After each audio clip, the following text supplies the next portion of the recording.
Ok, eu vou passar para vocês uma listinha de coisas que a gente tem que ter em mente quando fizer trabalho de campo, seja entrevistas ou qualquer outro material, mas principalmente para as entrevistas, né?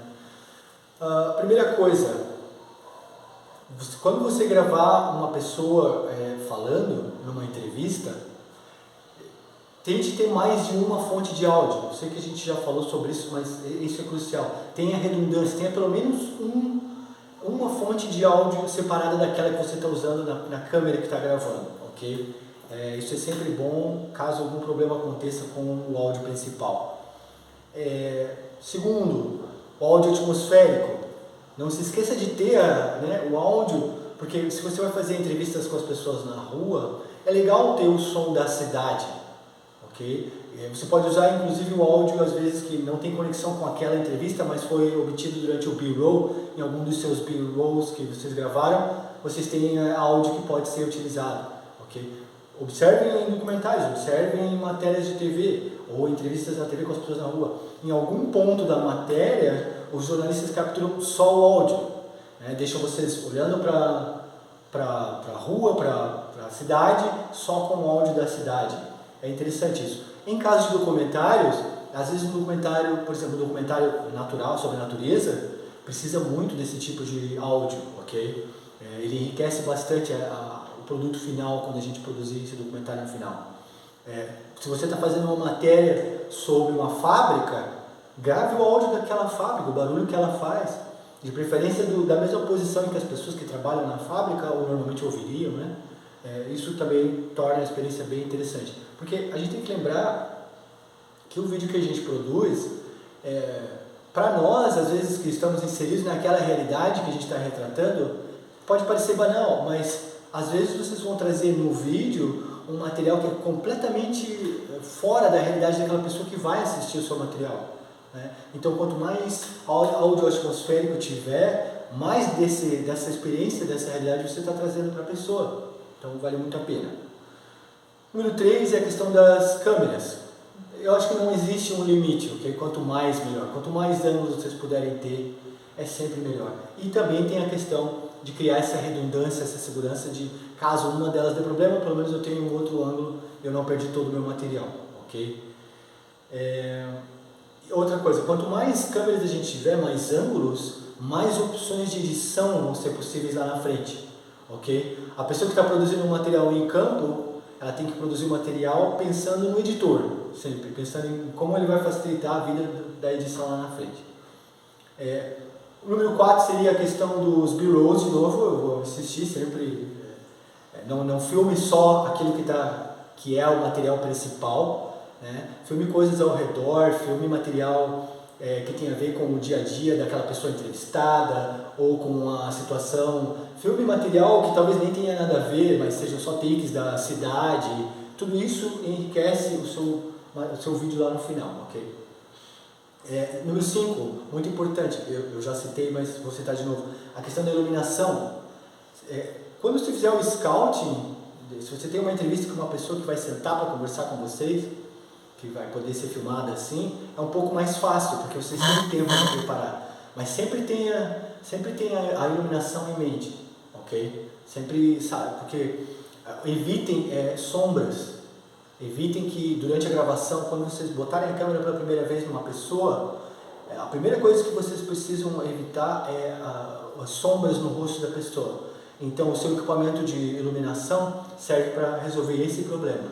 Não exagerem também na iluminação, mas o mínimo que a gente espera é que o sujeito que está sendo entrevistado, né, o material principal do nosso trabalho, esteja suficientemente visível, suficientemente iluminado e não fique criando spots de escuridão, né, de sombra no rosto da pessoa.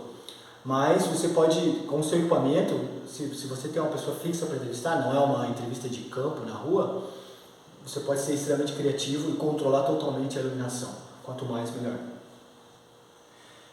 O número 5 e esse é um problema que muitas pessoas, quem filma com celulares, raramente encontra esse problema, mas se vocês vão trabalhar com câmeras mesmo, mais profissionais, equipamento mais sofisticado, tenham sempre bateria extra, tenham sempre memória extra, ok? A pior coisa que pode acontecer durante, por exemplo, uma viagem que vocês fizeram de campo para fazer uma cobertura, ficar sem ou espaço para armazenar um vídeo ou sem bateria.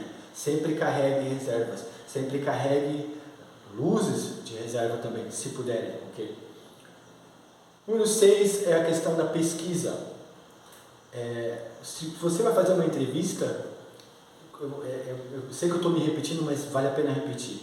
Saibam o máximo que vocês puderem sobre o entrevistado antes de fazer a entrevista.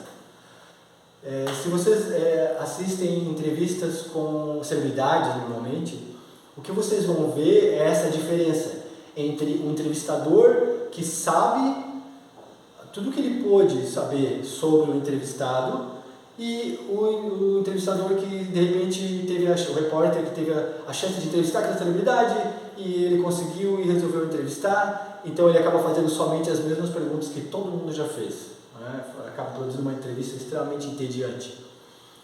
Saiba o máximo possível para não fazer perguntas que sejam bobas, para não fazer perguntas que já foram respondidas de outra forma, ok? Às vezes a gente precisa que o entrevistado reitere certas coisas, tudo bem, mas no interesse de originalidade, busque fazer as perguntas que quase ninguém fez, às vezes por falta de coragem ou por falta de conhecimento, ok? Isso torna o material filmado muito mais precioso. Número 7, eu diria que permita que a história evolua. É aquilo que eu estava falando antes, ouça o seu entrevistado da mesma forma que você ouve o seu amigo quando você está numa conversa. Preste atenção no que está sendo dito, deixe a história evoluir sozinha e participe dela o mínimo possível.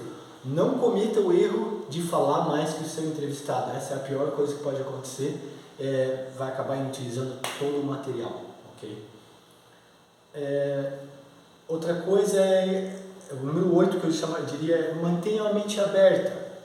É muito mais fácil eu querer entrevistar pessoas que pensam mais ou menos como eu penso. É uma tentação grande, né? Conversar com alguém que está no mesmo plano que a gente, tem as mesmas ideias.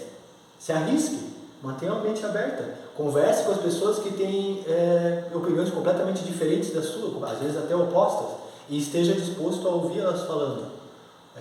Tenha um interesse sincero sobre as pessoas, ok? Quando for entrevistar. É a melhor forma de ter uma entrevista que vai soar natural, que vai ser reveladora, ok? Nunca se sabe o que... Porque assim, 10 repórteres diferentes podem entrevistar a mesma pessoa e aquela pessoa decidir que só um deles vale a pena revelar certas coisas, ok? Tentem ser essa pessoa, tentem empatizar com o seu entrevistado e quem sabe acabar sendo a pessoa com quem ele vai revelar coisas que ele não revelou para outras pessoas, ok?